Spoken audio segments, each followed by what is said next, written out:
So we may as well make a move. I'm sure people will come in as we go.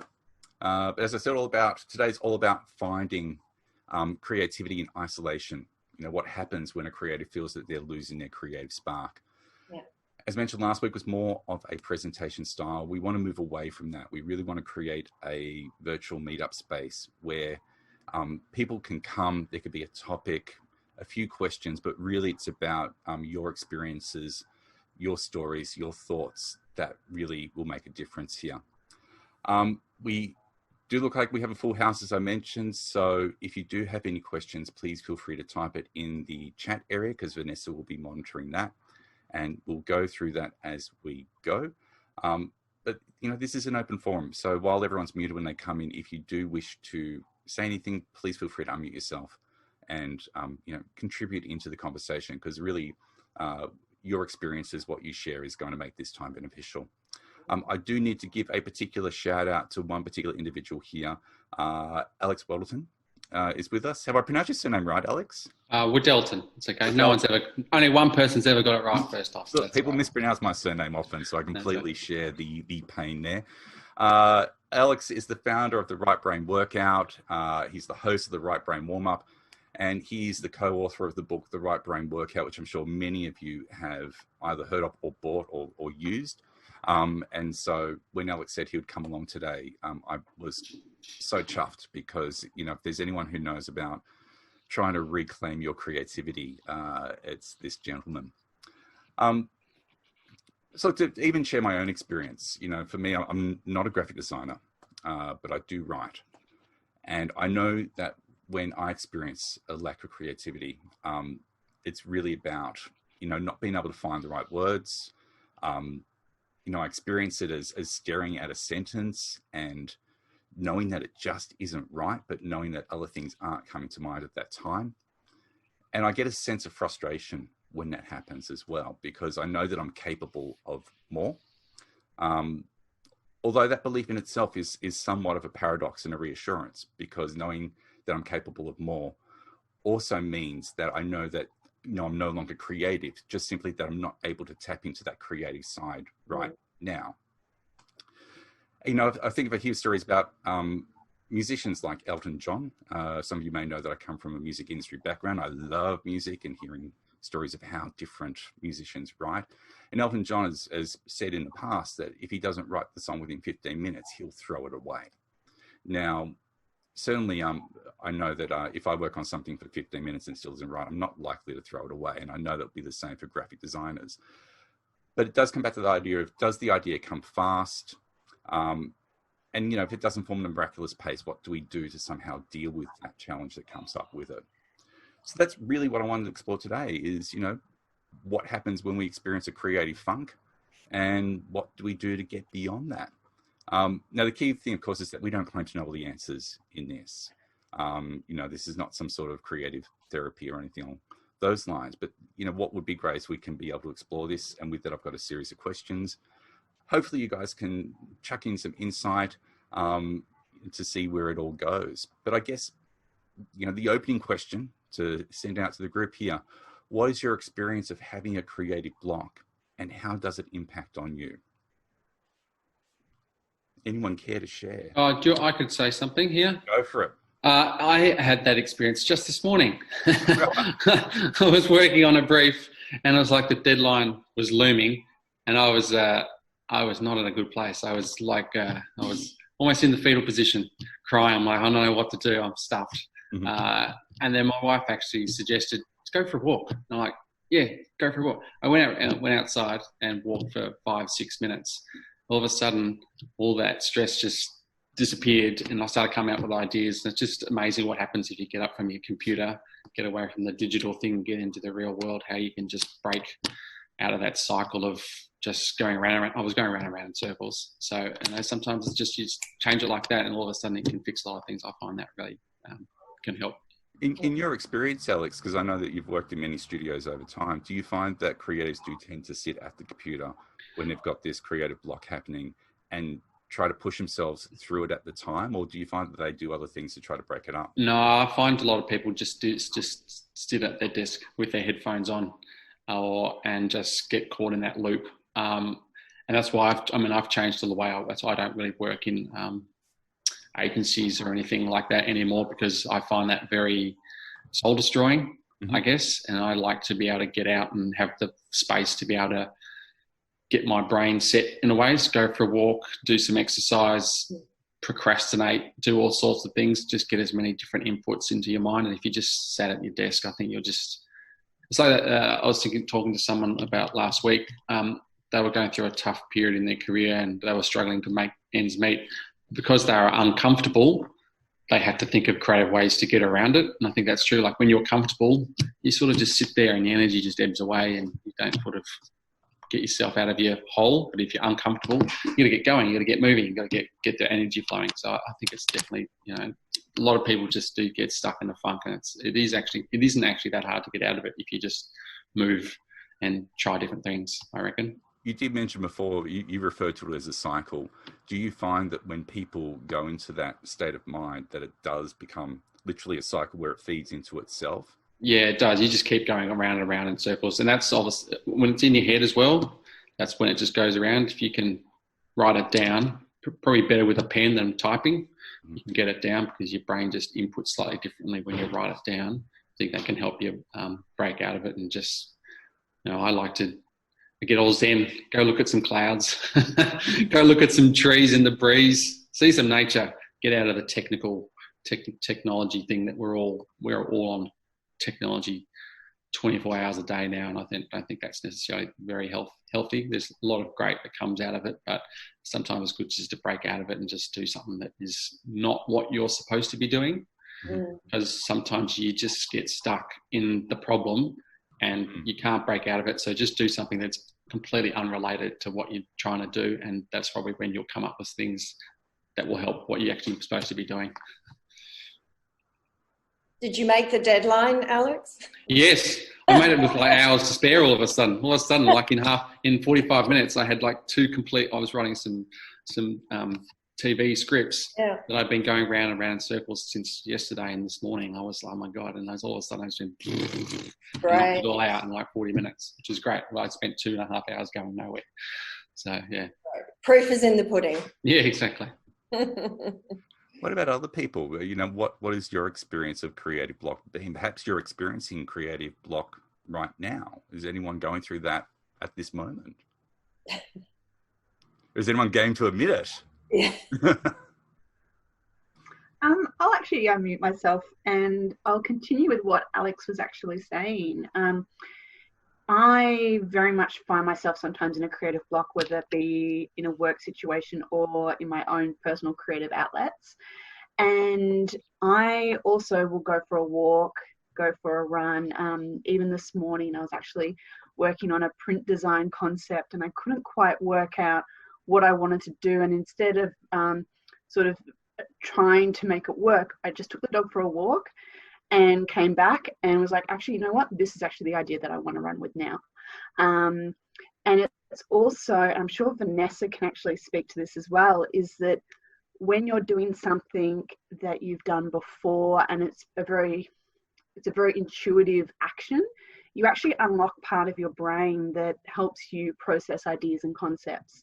So that's why you'll also get really good ideas in the shower. So if it's not ideal to go for a walk, maybe have a shower. Our MD, Vicky, and I have often had discussions about how our best ideas come in the shower. And I actually have a theory for this, which is that the water relaxes the body and there's a mind-body connection. And when your mind is relaxed, it will go down into alpha and theta waves, which is the creative space. And that's where all the creative ideas come from. It is also because we're in such routine that we don't have to think when we're in the shower. So that part of the brain of thinking of what we have to do next is switched off, which allows then the other part of the brain with all those ideas to come into. But Lawrence is right. I would say 3 times a week we'll have a meeting and in the shower this morning. It's like, okay, we weren't all in the shower at the same time. But I've had a go for a moment. Well, great message from Nika, saying that the unmotivation at the moment is overexposure to digital screens, plus also a lack of team. So I do get that. You know, Nick said before moving to Melbourne, they were working in a studio with a team. And yeah, that is true. I feel that as well when I'm not actually with people. So if anyone has suggestions on how we can overcome that with working with a lack of team. Is it so much a lack of a team, or is it a lack of the ability to bounce ideas off each other? Because, you know, I think even if there's a space where you can create a virtual space where you can bounce ideas off each other that could potentially be beneficial. There's me not being able to speak a sentence again. Sorry about that. But Nika, do you want to send an email to me, or do you want to unmute yourself so we can find out if that's the case, not being able to bounce ideas off other people? Hi, sorry if my audio is not great. Yeah, I think definitely not being able to bounce ideas off people, and also like just getting that peer team support as well. And yeah, general sharing ideas. Okay, great. Anyone got any answers to that or ideas on how we can overcome that in our current situation? Yeah, can I just say something? Absolutely. I've got a weekly Zoom catch up with a couple of designers that I don't work with, which is probably a good thing in terms of we're all doing different sorts of projects, and we've been sending each other just any projects that, you know, we're up to, and sort of having then a glass of wine and a chat about it and going, look, I'm working through this. What do you think? And because when we're not at the moment in studios where there's 6-8 people around us, we've just been sending a PDF of where we're up to in the concepts. It may just be loose thinking, or might just be some words, or even it's just the brief and you can't get started. And, having a glass of wine and going, okay, this is what I'm doing, or this is what I'm thinking. What do you guys reckon? And we've been doing that every week for a little while now. And that's been really beneficial because you kind of feel like you're off the clock. So you also don't feel as pressured. And you're just sitting there and you're kicking around what we're all working on at the moment. And that has a twofold effect, because A, it possibly helps you with your project that you might be working on, and B, you're still having that connectivity with other designers that we're maybe not getting right now, which is, I think, the whole point of perhaps today was that we all feel a little bit isolated. I mean, I can see, a lot of us are in our own studios or our own bedrooms or whatever we're doing, and it's hard. And this is what my point was last week, was that, we feel so clouded by what's happening in the world right now. And, we're worried about, finances, family, parents. And then we have to sit in front of a Mac and then suddenly be creative. I mean, that's just, it's really tough on all of us. So, so that's been working for me. There's been these weekly catch up with a group of designers, and we just send each other what we're doing. And that's certainly been a good start. Mm. Nika, can you see yourself doing that? Have you got people that you can reach out to and perhaps do a group Zoom? Well, Christian, if you don't mind, I'd like to send you a message so I can join you with your one. Yeah, of course. Just on that, I have found that, like I was advertising people, I've always was very protective of all my ideas, and it was quite a competitive field. And then a couple of years ago, I just kind of got over myself and stopped worrying about all that stuff. And I just started emailing people who I thought were doing good work. And it was amazing how many people who you've never met before will reply and be open to talking to you. So I reckon everyone, like I've emailed a whole bunch of some people who are idols of mine, and just emailed them randomly out of the blue and said, hey, I'm Alex. I admire a lot of your work. I love how you did this. Would you like to, could I shoot you some emails every now and then? And most of them are like, yeah, sure. And if they're not, it doesn't matter. But if they do reply, then all of a sudden you've got these great people who are keen to help, because I think people do like to help each other. And I think even in this circumstance, even more so, people are going to understand, hey, I'd like to be able to share some ideas and see what can happen out of it. And people will usually be open to it, I reckon. I agree, especially in the current environment, definitely. Just on that, Alex, you're absolutely right. I know in the world of coaching, it's often suggested that whether you're at the beginning of your career, the middle of your career, or at the end of your career, that you all need, you might want a mentor. And it is very, very rare. You'll be incredibly surprised. It'll be very rare that if you actually ask somebody for 30 minutes of their time once every couple of weeks to act as a mentor, it's so unlikely that people say no. Human nature is that we actually want to give back. And when we're approached and we're asked, you know, you're so chuffed. And to what you said, Alex, go to your idols.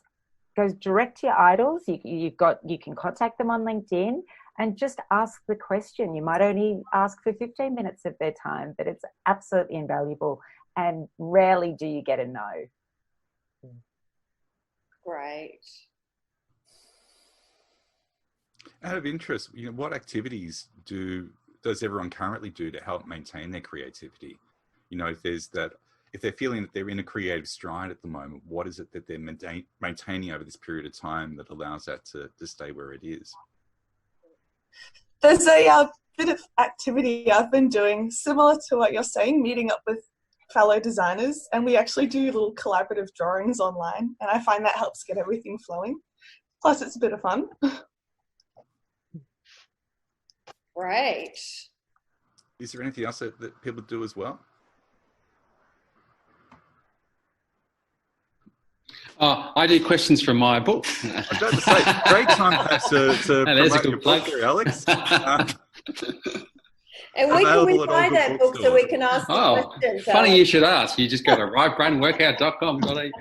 No, but it is actually quite good because it's a book. I don't know if anyone doesn't know what it is. It's a book. It's 10 weeks of questions, a question a page, and each question is written by a different creative person. So there's people like Tommy Little, Waleed Ali, Paul Foote, a whole bunch of advertising photographers and designers and stuff. And they've all written a question, and then you literally get your pen or pencil out and you just come up with your answer and write it in the book. You just do that, and it's like 5 or 10 minutes kind of a day. I think it is helping a lot. I've heard a lot of people say it actually helps them start their day because they've freed up their analytical side and started being creative, and it's just a bit of fun. Like you said, I think it was Abby. It's just a bit of fun. I think that's what we need because our jobs can get quite serious. So have a bit of fun, and can't hurt to have some fun and be creative, I guess. Yeah. And seriously, where can we get the book from? Yeah, you can at rightbrainworkout.com. Right.com. Okay, great. Yeah. I also know that when people come and talk to me about wanting to change industries, for instance, and they haven't got examples in their folio that represent the industry they want to go to, one of the projects I'll often give them is a personal project where I'll ask them to go and create something that is, you know, aligned with that type of work to give us an idea of what we might expect from them if they were working in that industry. And in times like this, where if you don't have necessarily much work coming through, those kind of personal projects could be a really valuable insight into where your own creativity might be going or where you might want to take things as we approach the other side of this pandemic. So it's definitely something worth considering about how do you explore and push your own creativity in new and different directions as well. It's also, I reckon, if you're on LinkedIn or one of those things, you can just start putting your ideas out, even if they're not for a briefing thing. You just put them up on LinkedIn and just self-promote yourself, and it'll give you something to do as well. Like, I just designed this cool thing because I thought it was cool. And people will just go, oh yeah, that's cool. And they might share stuff. So I don't think it hurts just to, like I said, I used to be very protective of my ideas, and it was just a waste of time. Just put your ideas out in the world, and then you never know, someone might go, oh, that's awesome. Maybe you could do it for this. Yeah. We also touched, a few of you were there last week, but for those who are new this week, we also touched on the idea of if you did want to learn something, that you could ask somebody to learn about it, and then in return give your intellectual property on to them if they wanted to, a barter deal with learning. I'll teach you how to use Illustrator if you teach me how to do, headline copy or script writing. And I've noticed this week that there is so much out there that people are giving away for free. Training programs that may have cost some money before are now being opened up. So it really is just going out and searching for it. And as you said, Alex, to actually to actually write what you can offer on LinkedIn and social media, because people are looking at that. Can I ask, what other creative streams or mediums do people here explore outside of graphic design? What else do you do as a creative outlet?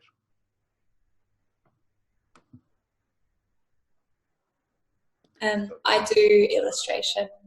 Okay, what type of illustration do you do? So I do like a bit of a mix of watercolor and collage, that sort of thing. So do you find that helps to keep you creative as well? Yeah, I have had a bit of a block sort of in the last couple of days, but I guess, yeah, just kind of having like a 10-minute rule on something has helped. Like, even though I don't feel like doing something, I'll do it for 10 minutes and like get a bit of motivation that way. Yeah. Are you aware of what might be causing that block for you? Do you have a guess what it might be?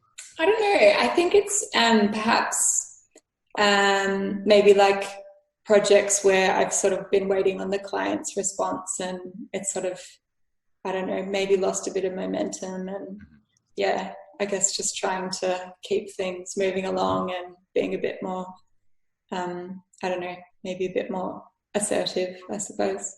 Yeah. Do you find that does your other creative activities help with rebuilding that momentum, or how do you find that momentum again? I guess just kind of like how Alex was saying, just going off and doing something different, even just getting up from the computer every half an hour, and even if it's just like to put a different layer of compost on the compost or something, like just something quick and different to what I was doing. Yeah, and Rich has sent an email to everybody, a message to everybody as well. You know, find that bouncing ideas off with people who aren't in the creative industry, like your friends and family, is a great way of thought-provoking and whether the idea is going to work or not. I like that one, Rich. Good to see you again.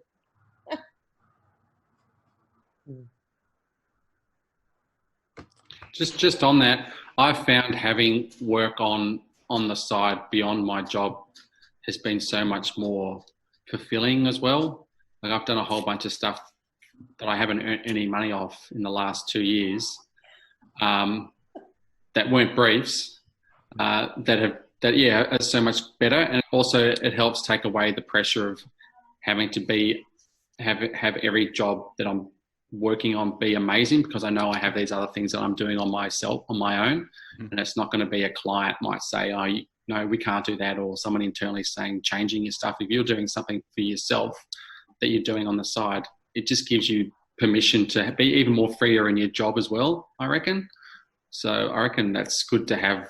Whatever, you all got amazing skills, like you say, do some designing or do some illustration, and just if you have that on the side, it will help you on your day-to-day job, because you know that you've got something that you're in control of. Because sometimes I know in work, sometimes you feel completely out of control because there's so many people's opinions you have to get things approved by. So yeah, I find that's helpful. I think that's really valuable advice, actually, because I know when I think about this whole idea of being creatively blocked, I know it's actually me getting in my own way. I'm very much aware of that. And so it's sometimes about how do I tell myself to get out of my way so I can actually get on with being creative, or to tap back into that creativity that's in front of me, and sometimes give myself a little bit of permission to know that I don't always have to do incredible work, but I can do different meaningful work. Helps me to be able to break through that. Yeah, and Robert has written to everybody, but I just wanted to highlight it if you haven't got your messages there, that he's got 3 kids learning from home, and he's found that some of the assignments set by the schools are a great way of thinking creatively and also seeing how the kids think. I think that's great. I mean, we've all heard recently how great colouring in books can be, and you can get really technical, intricate ones these days. And then, jigsaw puzzles. VA was saying that she actually did a jigsaw puzzle as well. So, going back to the original basics of creativity and how we learned all of those things, So thanks for that message, Robert. I think what you're saying about getting in your own way has been something that has been kind of magnified by the current situation. Like, I just feel like I'm floating in space. And then bringing into that as well this lack of team, which for me essentially is structure and accountability. So I seem to kind of thrive if I have goals set by somebody else that I have to hit, whereas, which is a freelance issue, but, you know, I think in this environment, it's almost like I found it very difficult to just get to whatever I need to do to start to, you know, use my mind or make myself feel better, or just kind of floating in the chaos, you know. And it's taken me a lot of time to just restructure my brain, I think, to just cope with what's going on and put some structure in my life. So I started I'm a motion graphics designer, but I do a bit of illustration and photography and acting and stuff that all kind of feeds into the same thing. But so I've got a lot of things to choose from if I want to express myself. But I found there's just this hurdle because... Well, last week we spoke about setting a routine, and I think that could actually help you as well. Like, if you say to yourself, okay, I want to work from 10 until 4, and then put in blocks, okay, for half an hour I'm going to do illustration, or an hour I'm going to do illustration. Another hour I'll do research on other motion graphic designers and what they're doing, and actually set yourself a routine which will help you get through the day. And then, as somebody said before, it'll change your thinking. So maybe something that you worked on in the morning that you didn't finish, by doing something else later in the day, you may actually solve that and be able to go back to it. But to put that structure in place will help you from that floating, and it also helps the day go past a bit quicker as well. Yeah, I think that structure is definitely something I'm craving. I enrolled to a School of Motion illustration course, which has kind of helped provide some kind of structure in my reality. Right. So that's kind of good. But yeah, I'm getting to the point now where I'm like, okay, we've got lists. Yeah. This is what I'm doing first. But actually write it down. I think Alex spoke about that before. I mean, you can think of putting things in place, but actually writing it down, and then you're keeping yourself accountable, you know, because you haven't got the team there. So thanks, Alex. Good to see you as well.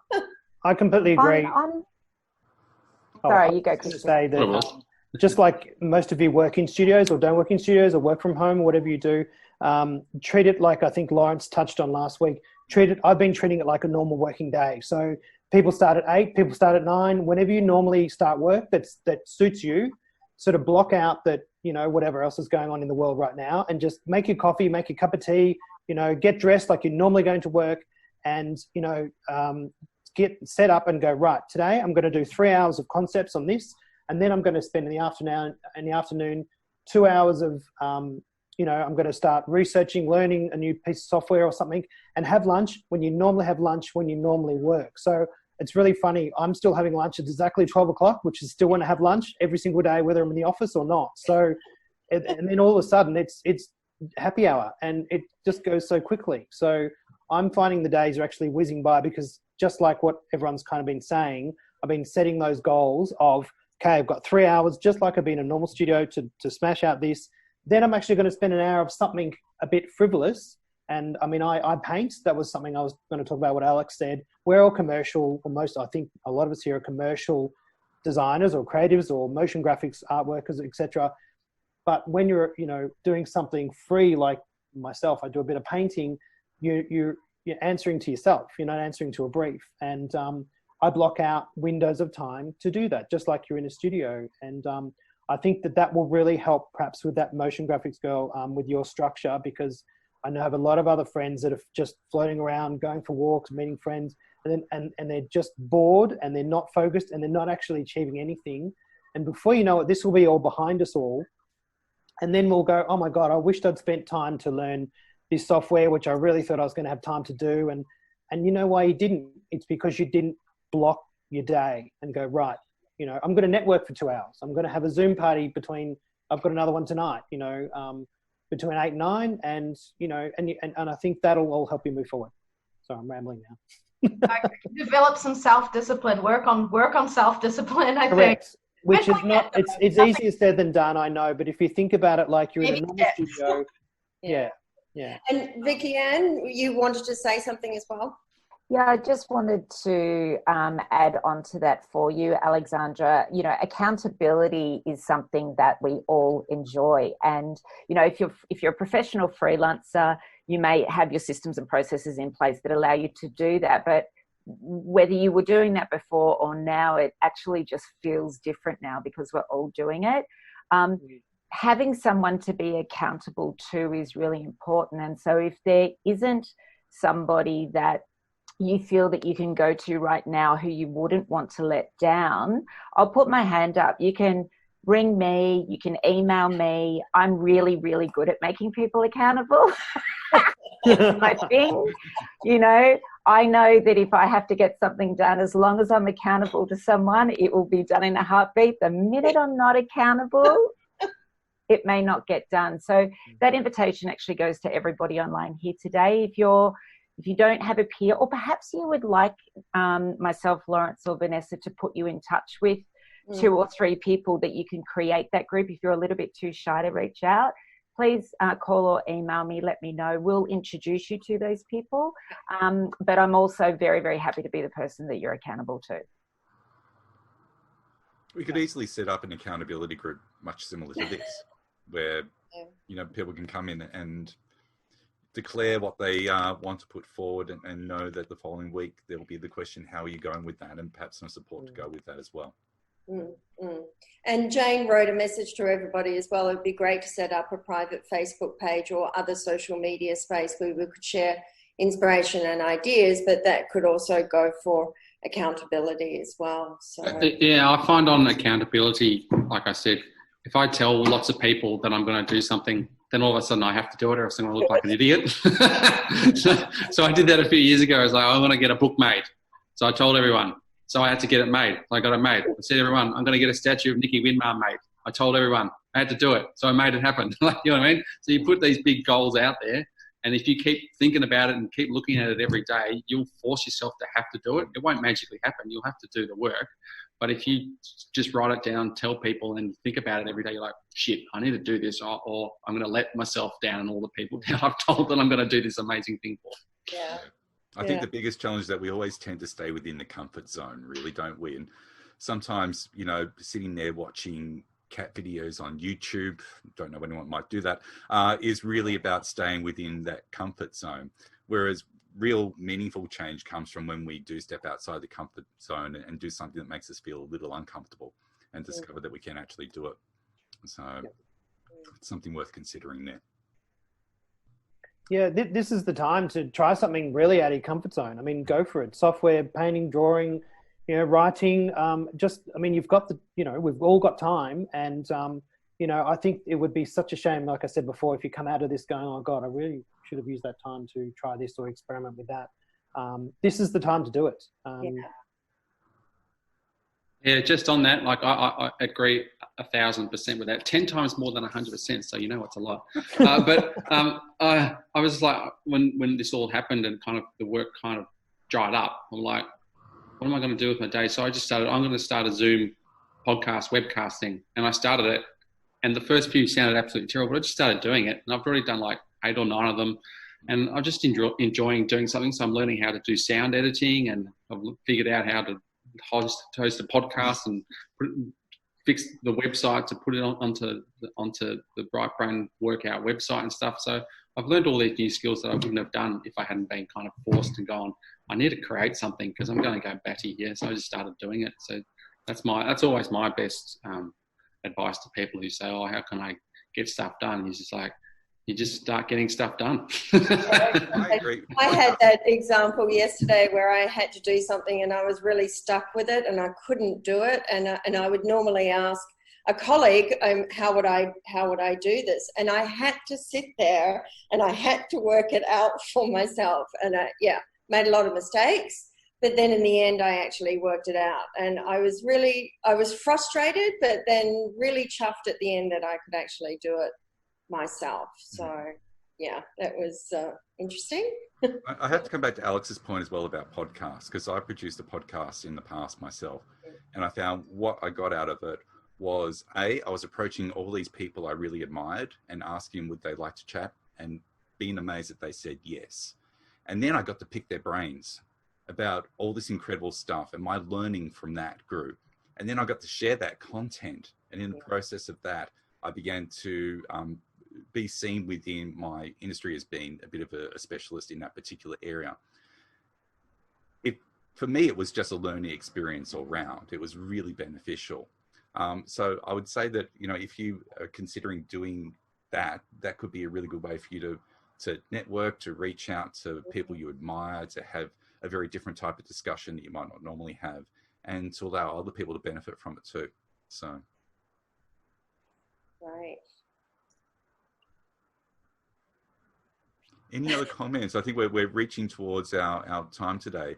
I guess, just one last question out there. Does anyone have their hot tip about how to reignite your creativity when you're feeling like it's running a bit low? We've heard a few today. Lisa's got one. Yeah. I've got into my yoga, which is really nice. I'm sure Vanessa will like that. And I found this group of Americans that I do it with every morning. It's their night time and I do it every morning. Fantastic. And it's really nice. They do these inspirational sort of catch-ups. And they were talking about Ganesh, who's the remover of obstacles.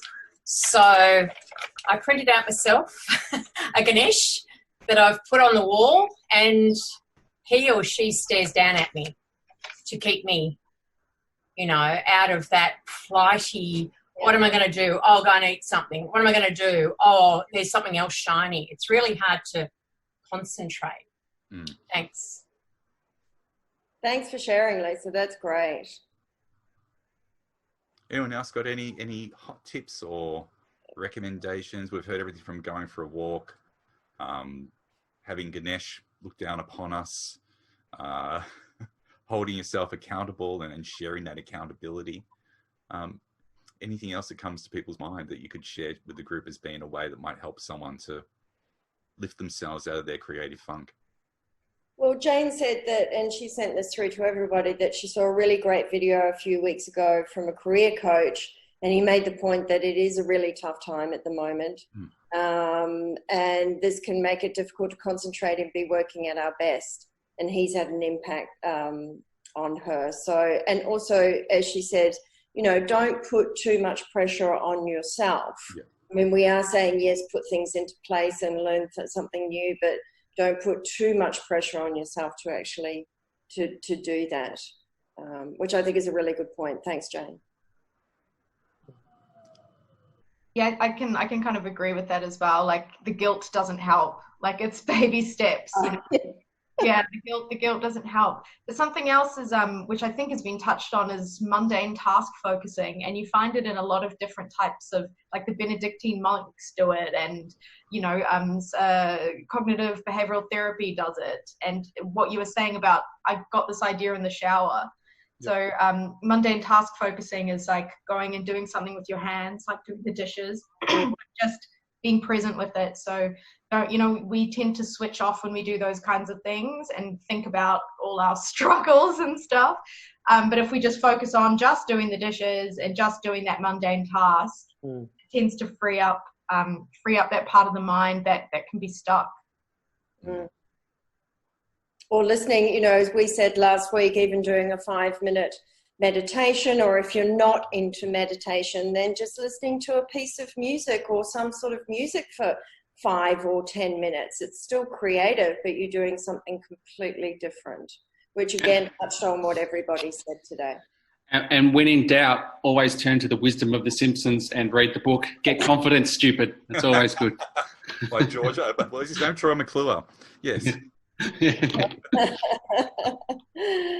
Fantastic. Look, I was just going to ask, has anyone found any interesting lists of reference, like in terms of creative streams? It might be, Could it be a website of inspiration you found, or a random illustrator that you've discovered, or because obviously we can't attend exhibitions, we can't have any seminars or anything we can attend. Well, Yvette's saying here, and she sent this to everyone, there is a daily challenge called 1 Minute Brief, which is on Twitter, to scamp a brief solution to a brief. Yvette said her audio is not working. So I guess just looking around for stuff. I mean, not everybody's on Twitter.